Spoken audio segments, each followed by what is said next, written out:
अस्सलामुअलैकुम दोस्तों, क्या हाल चाल है। ओमानी रियाल का रेट, मौसम और परिंदों की तलफी जो है, इन तीनों में बहुत ज़्यादा इजाफा हो रहा है। आज 6 अप्रैल 2023 और जुमेरात का दिन है। एक ओमानी रियाल जो है 740 पे पहुंच चुका है। ये बैंक मस्कत का रेट है आज का। ठीक है जी। एक्सचेंज में 2-4 या इससे कुछ ज़्यादा रुपये आपको ज़्यादा भी मिल जाएंगे। और मौसम के हवाले से फ़िलहाल तो मस्कत में मतला साफ़ है, लेकिन कहा जा रहा है कि जी ये वीक में जो है, यानी आने वाले चंद दिनों में मुख्तलिफ़ इलाकों में बारिशें और इवन के समंदर का जो तनाव है वो भी चेंज होगा। शाम के वक्त लहरें तो काफ़ी जोश में होती हैं। अल्लाह ताला खैर फरमाए। और अब है जी परिंदों की तलफी। तो ये जो है ना सीन, टोटल 68,284 परिंदे जो हैं वो तलफ़ किए जा चुके हैं, उनका गला काटा जा चुका है।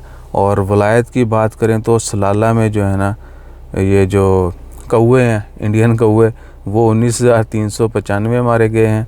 और उसके बाद जो फाख्ता है मीना 36,000 है और टोटल 55,000 है। उसके बाद ताका में जो है टोटल 9,932 हैं। मिरबत में जो है 2,463 और सदा में 419 और टोटल ये बन जाते हैं जी 68,284। 68,284 नहीं, 68,284। ठीक है जी, 68,284 ये टोटल परिंदे अभी तक जो इन्वायरमेंट अथॉरिटी के मुताबिक खबर आई है ये तलफ़ किए जा चुके हैं। अब इंडियन कौवों का कत्लेआम आई डोंट नो कि क्यों किया जा रहा है, या तो उस इलाके में बहुत ज़्यादा हैं या फिर जो है कोई और का यही जा रहा है कि यानी इन्वायरमेंट के ऊपर जो है ना ये बहुत बुरी तरह मुतासर कर रहे थे माहौल को, इसलिए इनको तलफ़ किया जा रहा है।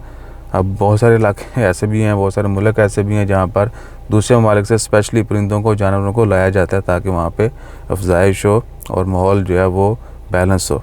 इधर जो है उल्टा मारा जा रहा है। हो सकता है एक दिन जो है ना इधर भी लाए गए हूँ और अब बहुत ज़्यादा हो चुके हैं, तो उनको ज़बरदस्ती वापस तो नहीं भेज सकते परिंदों को, ये हमें डिपोर्ट कर सकते हैं। इंसानों को ही जो है ना वो बाकी मुख्तलिफ़ सख्तियाँ करके निकाल सकते हैं, परिंदों को तो बस आपके सामने फिर।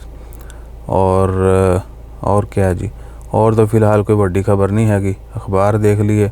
हाँ, कुछ जगहों पर ये जो है ना रोड कंस्ट्रक्शन वो जारी है, जिस तरह शर्किया में जो है ना express close for traffic, express road जो है शर्किया में वो किसी ब्रिज के ऊपर वो बनाना है जॉइंट, तो उसके लिए जो है ना वो क्लोज़ की गई है। सैलरी के हवाले से कंफर्मेशन हो चुकी है। हर हाल में प्राइवेट कंपनियां भी आपको सैलरी देंगी 18 तक। अपना ख्याल रखिए, दुआ में याद रखिए। जज़ाकल्लाह, अल्लाह हाफ़िज़।